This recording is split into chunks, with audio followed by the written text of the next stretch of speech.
नमस्कार।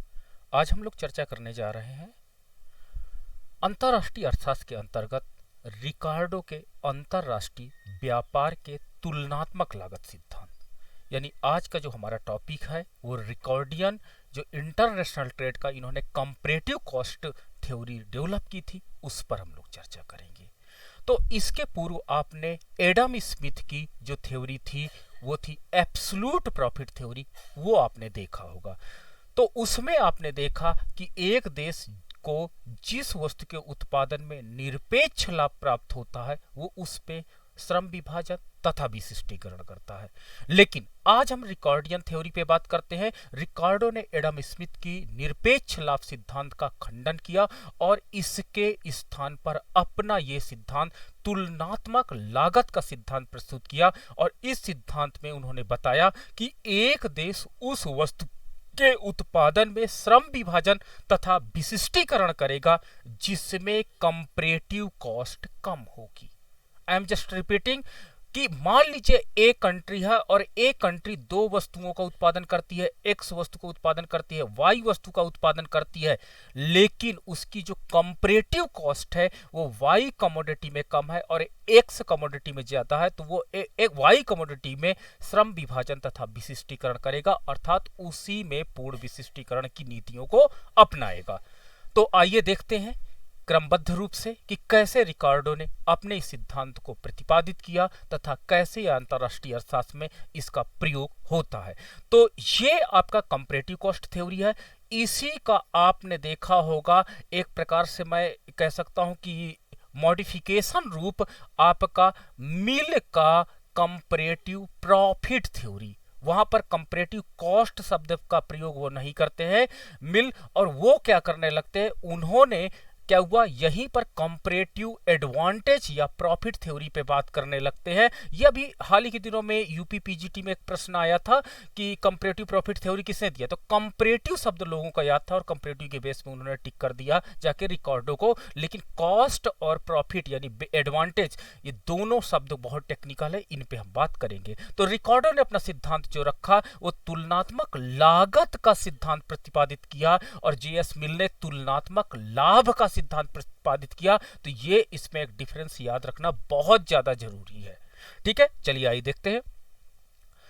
David Ricardo ने 1817 ईस्वी में अपनी महान साहित्यिक कृति the principle of political economy and taxation, बहुत इंपॉर्टेंट है, ये हर बार बुक पूछी जाती है और ये डेट बहुत इंपॉर्टेंट है, ये बार बार पूछी जाती है। इस पर इन्होंने इंटरनेशनल ट्रेड की तुलनात्मक लागत सिद्धांत की थ्योरी का डिस्कशन किया था और इन्होंने इसको वैज्ञानिक साइंटिफिक रूप में प्रस्तुत किया और जो बाद में इनकी तुलनात्मक लागत के सिद्धांत के नाम से बहुत ज्यादा पॉपुलर हुई थी। तो इन्होंने खंडन किसका किया था, एडम स्मिथ के निरपेक्ष लाभ सिद्धांत का खंडन किया। ठीक है, और इसके बाद इन्होंने इस सिद्धांत का प्रतिपादन किया।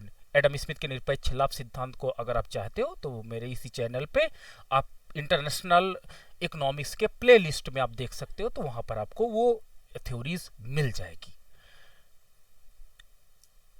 तुलनात्मक लागत सिद्धांत काम कैसे करता है? तुलनात्मक लागत सिद्धांत विभिन्न देशों में समान वस्तुओं की उत्पादन लागत में अंतर पर आधारित है। मान लीजिए मेरे यहाँ गेहूं का उत्पादन हो रहा है और मेरे यहाँ चावल का उत्पादन हो रहा है।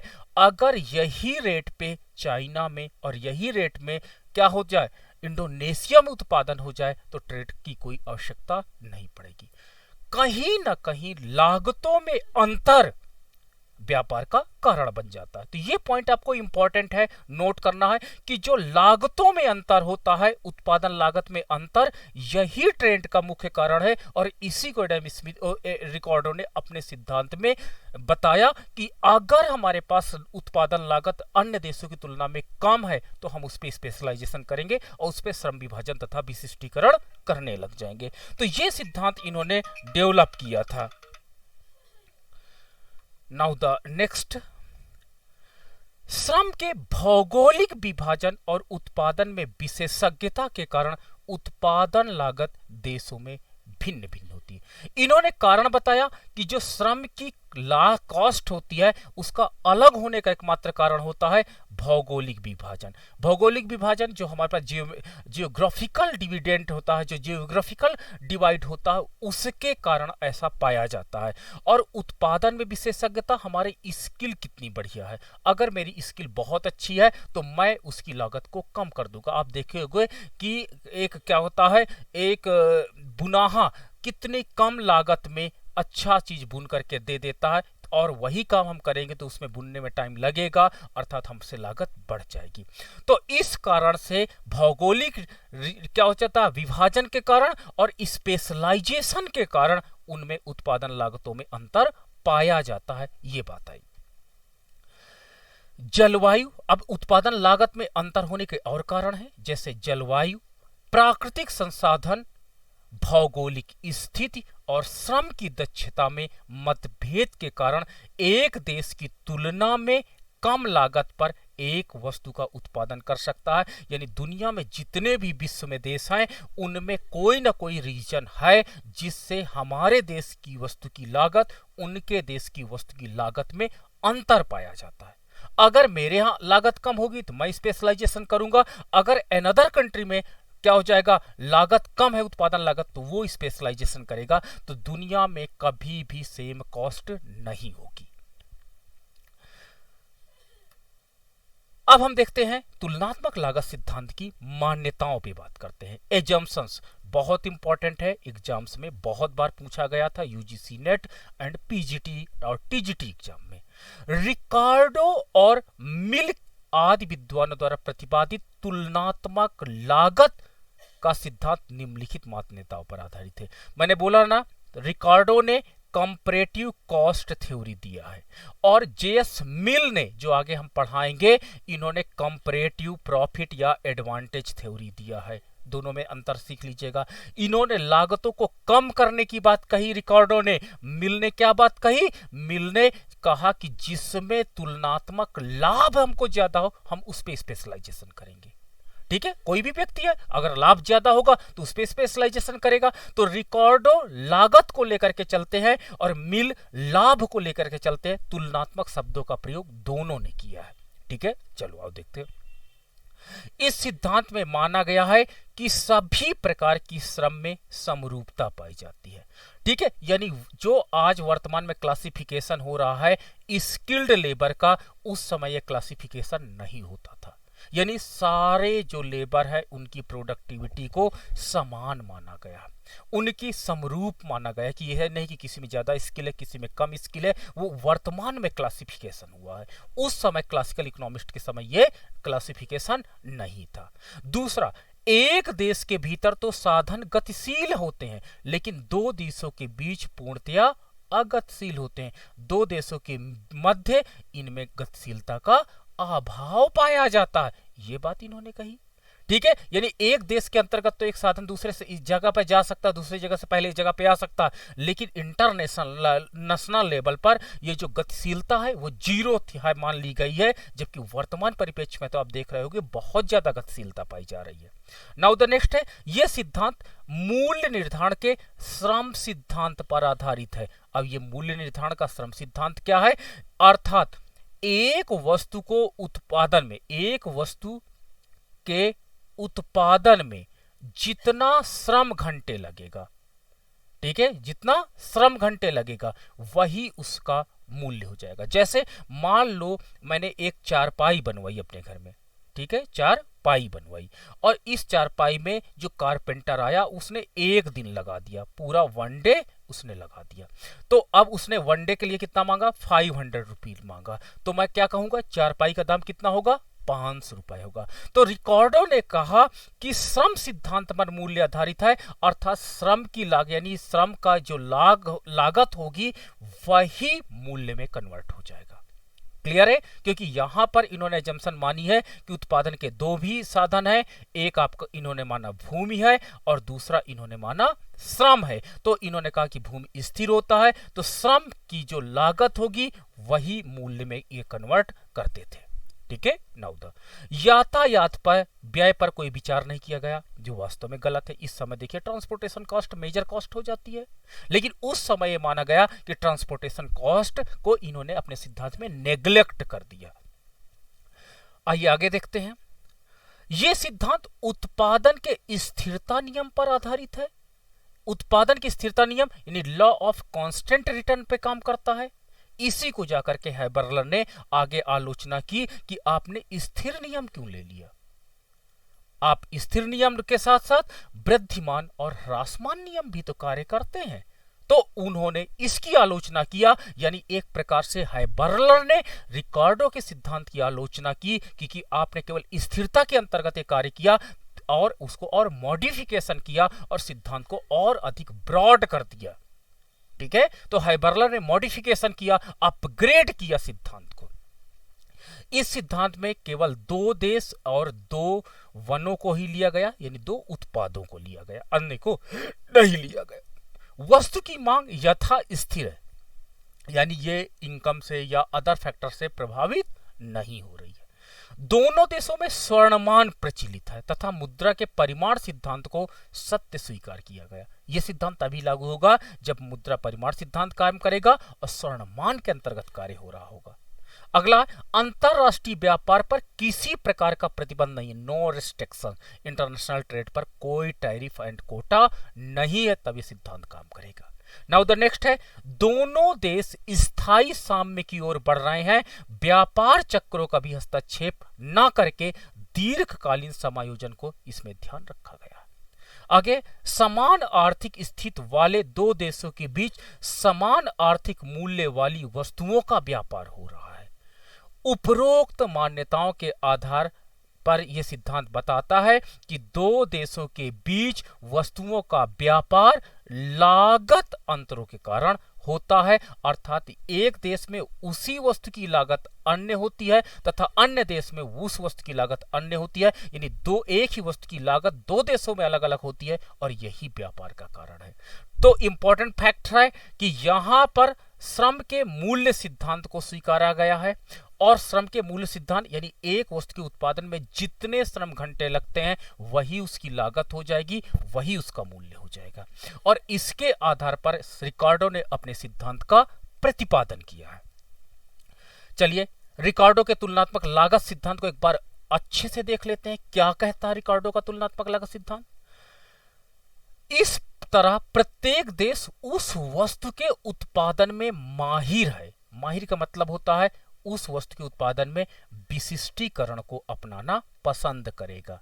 ठीक है, किसमें? भारत है, भारत के यहाँ गेहूं होता है, चावल होता है, रबड़ होता है, सब चीज है। लेकिन मैं कंपैरेटिव कॉस्ट की बात करूं तो वास्तव में रबड़ भारत में का क्लाइमेट नहीं अलाउ करता है। ठीक है, तो इसलिए हम कोई जो स्पेशलाइजेशन की बात होती है, हम गेहूं पे सोच सकते हैं, हम चावल पे बात कर सकते हैं, हम क्लॉथ पे बात कर सकते हैं, लेकिन अन्य चीजों पर हम बात नहीं कर सकते जिसमें उत्पादन की तुलनात्मक लागत कम हो। इन्होंने कहा कि अगर किसी वस्तु की तुलनात्मक लागत हमारे देश में कम है अन्य देशों की अपेक्षा, तो हम उसमें श्रम विभाजन तथा विशिष्टीकरण करेंगे और कोई अन्य देश से व्यापार करने में प्रवेश करेंगे। अर्थात एक देश उस वस्तु का निर्यात करेगा जिसमें उसकी तुलनात्मक उत्पादन लागत कम है तथा उन वस्तुओं का आयात करेगा जिसमें इसमें तुलनात्मक लागत अधिक है। ये सबसे इंपॉर्टेंट लाइन है, सबसे इंपॉर्टेंट लाइन है। कंपैरेटिव कॉस्ट वाली, कंपैरेटिव कॉस्ट जिसकी कम होगी, मान लीजिए मेरे पास दोनों की कम है, तो जिसमें सबसे ज्यादा कम है उस पे मैं स्पेशलाइजेशन करूंगा और उसका एक्सपोर्ट करूंगा। ठीक है, और मान लो दूसरा कंट्री है, वास्तव में एब्सोल्यूट में तो क्यों आगे नहीं है, लेकिन कंपैरेटिव कॉस्ट में दोनों को तुलना करेगा, जिसमें सबसे कम पाएगा उस पे वो स्पेशलाइजेशन करना चालू करेगा। तो इस प्रकार हर कंट्री का हम कंपैरेटिव कॉस्ट चार्ट बनाएंगे और उसके आधार पर देखेंगे कि वो कौन सी वस्तु का एक्सपोर्ट करेगा तथा कौन सी वस्तु का इंपोर्ट करेगा। मान लीजिए मेरे पास 2 देश हैं, यहां पर हमने 2 देश लिया है, इंग्लैंड पहला देश है और दूसरा देश मेरा है पुर्तगाल है। 2 देशों को हमने लिया है, ये 2 वस्तुओं का उत्पादन कर रहे हैं, वाइन एंड क्लॉथ का उत्पादन कर रहे हैं। अगर इंग्लैंड ट्रेड नहीं कर रहा, व्यापार नहीं कर रहा है, तो एक इकाई वाइन बनाने के लिए, एक इकाई शराब बनाने के लिए, एक इकाई शराब बनाने के लिए 120 श्रम घंटे लग रहे हैं, तथा क्लॉथ बनाने में, एक यूनिट क्लॉथ बनाने के लिए उसे कितना लग रहा है, उसे 100 श्रम घंटे लग रहे हैं। मैंने क्या बोला कि यहां पर श्रम घंटों में आपको काउंट करना है, तो क्योंकि इन्होंने श्रम के मूल्य सिद्धांत को स्वीकार किया गया है। ठीक है, चलिए इसी तरह पुर्तगाल की बात देखते हैं। पुर्तगाल को एक इकाई शराब बनाने के लिए 80 श्रम घंटे लगते हैं, तथा क्लॉथ का उत्पादन करने के लिए मात्र 90 श्रम घंटे लगते हैं। आप टेबल देख करके कहोगे कि सर आप देख सकते हो कि जो पुर्तगाल है वो एक इकाई शराब कम श्रमिक घंटे में बना देता है, जबकि इंग्लैंड को उसको 120 श्रम घंटे लगाना पड़ता है। यानी 120 घंटे जब श्रमिक काम करता है तो एक इकाई शराब बनती है, जबकि पुर्तगाल मात्र 80 श्रम घंटों में एक इकाई शराब की रेडी कर दे रही है। वहीं आप देख सकते हो कि इंग्लैंड 100 श्रम घंटे में एक यूनिट कपड़ा तैयार करता है, लेकिन पुर्तगाल 90 श्रम घंटे में रेडी कर देता है। इस प्रकार मैं कहूंगा कि वास्तव में आप यहां पर देख सकते हो, यहां पे क्या देख सकते हो कि निरपेक्ष रूप से पुर्तगाल वाइन तथा क्लॉथ दोनों में विशिष्टीकरण रखता है, दोनों को मच बेटर बना सकता है, according to theory of Adam Smith. Adam Smith के सिद्धांत के अनुसार पुर्तगाल को वाइन के उत्पादन में तथा क्लॉथ के उत्पादन में, दोनों के उत्पादन में निरपेक्ष लाभ प्राप्त है। तो ऐसा नहीं है कि पुर्तगाल ही दोनों वस्तुओं को उत्पादन करेगा। एडम स्मिथ के इसी सिद्धांत का खंडन किया था रिकार्डो ने। उन्होंने कहा कि पुर्तगाल को दोनों में निरपेक्ष लाभ है। अब हम इसमें सापेक्ष लागत टेस्ट करेंगे, जिसमें सापेक्ष लागत, वाइन की सापेक्ष लागत एंड क्लॉथ की सापेक्ष लागत को हम टेस्ट करेंगे। जिसकी कंपैरेटिव कॉस्ट कम निकलेगी उसी में पुर्तगाल स्पेशलाइजेशन करेगा और अन्य वस्तु का इंग्लैंड करेगा। ठीक है, तो इस प्रकार हम लोग क्या करेंगे, अब हम लोग तुलनात्मक लागत देखेंगे और एब्सोल्यूट प्रॉफिट थ्योरी के अंतर्गत, एडम स्मिथ के अंतर्गत पुर्तगाल को दोनों में लाभ है तथा इंग्लैंड को दोनों में लॉस है। ठीक है, तो पुर्तगाल क्या करेगा, अब इन दोनों में से उन पे स्पेशलाइजेशन करेगा, उस कमोडिटी पे स्पेशलाइजेशन करेगा जिसकी कंपैरेटिव कॉस्ट बहुत कम होगी। चलिए देखते हैं कंपैरेटिव कॉस्ट निकालने का फार्मूला क्या होगा। तो ये कंपैरेटिव कॉस्ट कैलकुलेशन का फार्मूला है। सपोज दैट मैं इंग्लैंड के वाइन का कैलकुलेट करना चाहता हूं, तो इंग्लैंड के वाइन का अगर मैं कैलकुलेट करता हूं तो इंग्लैंड के वाइन में कितने श्रम घंटे लगते हैं अपॉन पुर्तगाल में वाइन मेंटेनेंस करने में कितना लगता है, इसके आधार पर हम लोग टेस्ट करेंगे, जानेंगे।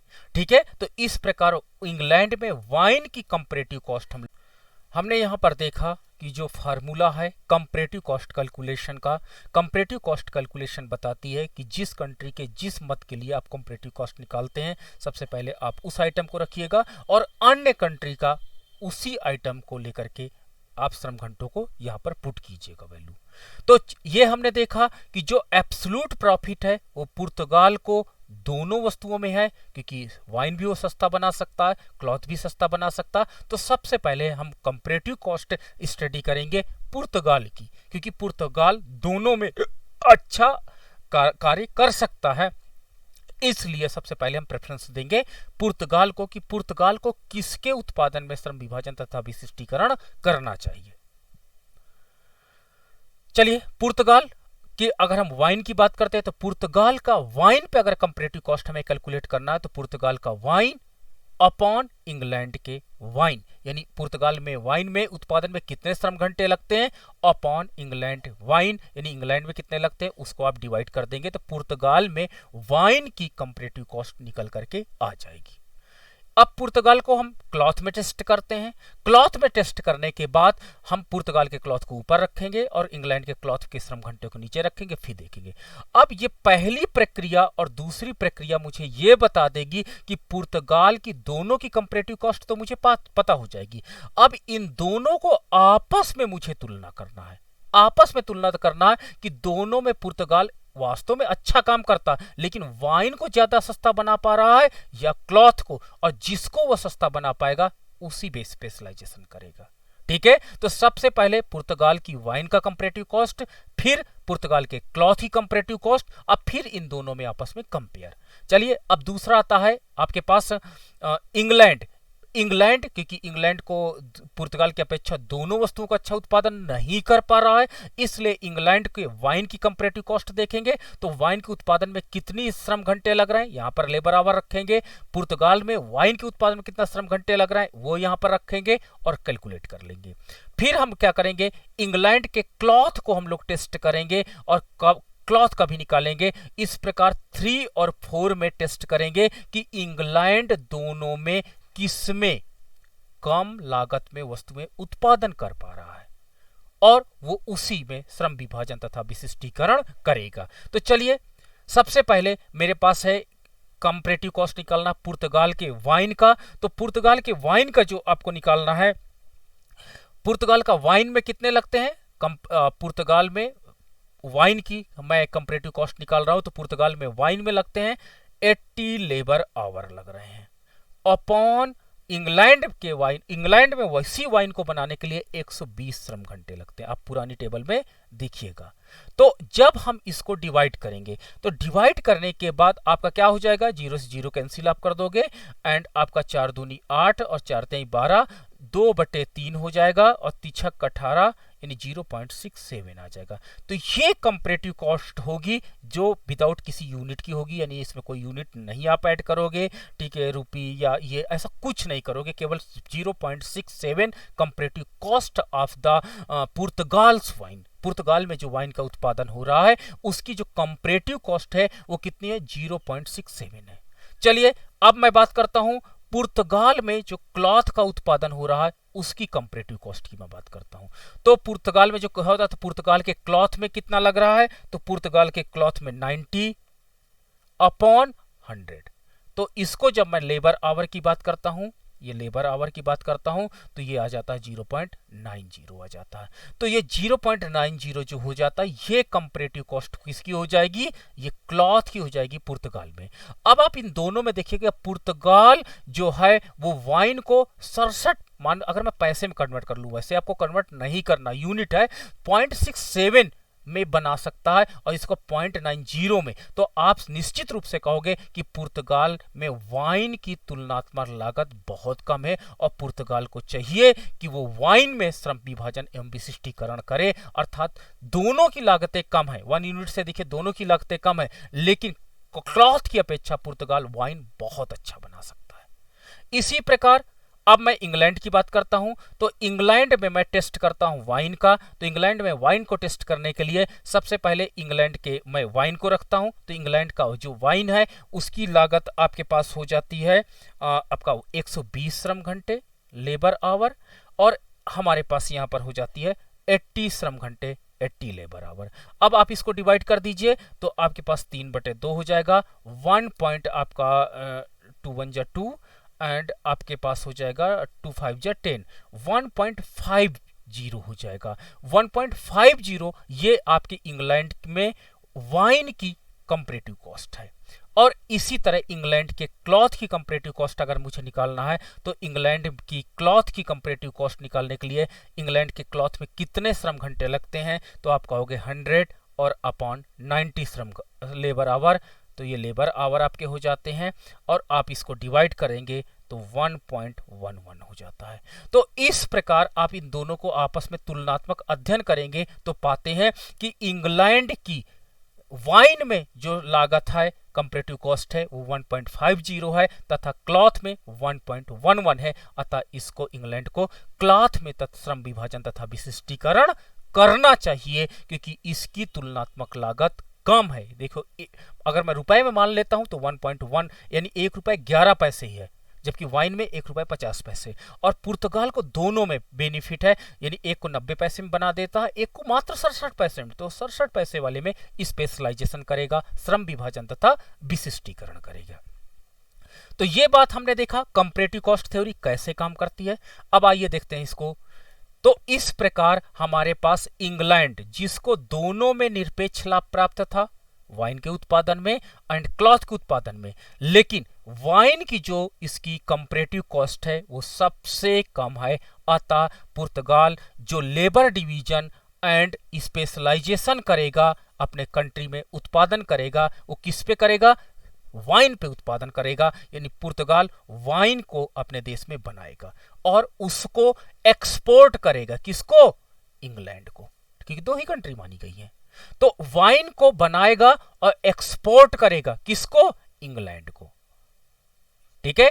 अब इंग्लैंड क्या करेगा? इंग्लैंड की जो कंपैरेटिव कॉस्ट है वो क्लॉथ में कम है, तो ये क्लॉथ का उत्पादन करेगा और क्लॉथ में स्पेशलाइजेशन तथा लेबर डिवीजन करेगा, तथा जो क्लॉथ है उसका एक्सपोर्ट करेगा। कहां को एक्सपोर्ट करेगा? पुर्तगाल को करेगा एक्सपोर्ट, पुर्तगाल का करेगा एक्सपोर्ट। इस प्रकार आपका जो पुर्तगाल है वो वाइन का एक्सपोर्ट करेगा और क्लॉथ का इंपोर्ट करेगा, आयात करेगा। इस प्रकार ट्रेड का निर्धारण हो जाएगा, व्यापार होने लगेगा। आइए हम इसे रेखाचित्र के माध्यम से और अधिक देख सकते हैं। ये आपके पास पुर्तगाल, मैंने इसमें जो आपके पास नीचे एक्स अक्ष है और ऊपर जो वाई अक्ष है, एक्स एक्सिस पे मैंने वाइन को लिया है और ऊपर मैंने क्लॉथ को लिया है। ठीक है। सबसे पहले मैंने प्रोडक्शन पॉसिबिलिटी कर्व पुर्तगाल की खींची गई है, जो आपके पास PL है। ये प्रोडक्शन पॉसिबिलिटी कर्व पुर्तगाल की है, यानी जहां पर कंपैरेटिव कॉस्ट कम है, यानी तुलनात्मक लाभ ज्यादा है।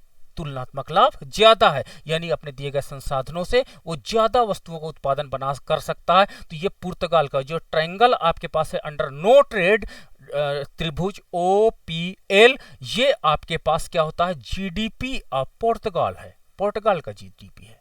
ठीक है।